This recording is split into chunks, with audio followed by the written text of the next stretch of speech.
Hello friends, எல்லோரும் சாப்பிட்டாச்சா? என்ன செய்றீங்க? இன்றைக்கு எங்களோட மதிய சாப்பாடு என்னென்னு பார்த்துடலாமா? வாங்க ஒன்றுண்டா பார்க்கலாமா? இது பார்த்தீங்கன்னு சொன்னால் சோறு. இன்றைக்கு சம்பாரிச்சு சோறு தான் வடிச்சிருக்கேன், சரியா? அதுக்கப்புறம் இன்றைக்கு ஊசி கனவா வாங்கிட்டு வந்தேன்னா அதில் சூப்பராக பிரட்டி ஒரு குழம்பு வச்சுருக்கேன் நண்பர்களே. தண்ணியாக வைக்காமல் நல்ல பிரட்டல் குழம்புன்னு சொல்லுவோம், அந்த மாதிரி வச்சுருக்கேன் கனவா குழம்பு.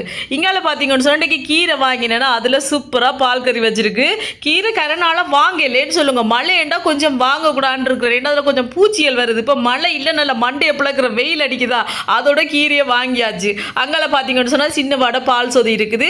இது விளந்தா இன்றைக்கு எங்கிட்ட மதிய சாப்பாடு. யாருக்கெல்லாம் கனவா கறி பிடிக்கும் நண்பர்களே? எனக்கு நல்லாவே பிடிக்கும் தெரியுமா. இந்த கனவா கறிக்கும் புட்டுக்கும் வேறு லெவல் டேஸ்ட்டாக இருக்குது நண்பர்களே. அபிச்சமா புட்டு அப்படி இல்லைன்னு சொல்லுங்கள், வருத்தமா புட்டு இருக்குது தானே, அந்த புட்டோட இந்த கனவா குழம்பை ஊற்றி சும்மா குழச்சி சாப்பிட அடி தூளாக தான் இருக்குது. யாரெல்லாம் அப்படி சாப்பிட்டுருக்கீங்க? ஓகே ஃப்ரெண்ட்ஸ், நீங்களாம் சாப்பிட்டீங்களா? வீடியோ பிடிச்சிருந்தா மறக்காம சேனலை சப்ஸ்கிரைப் பண்ணுங்க.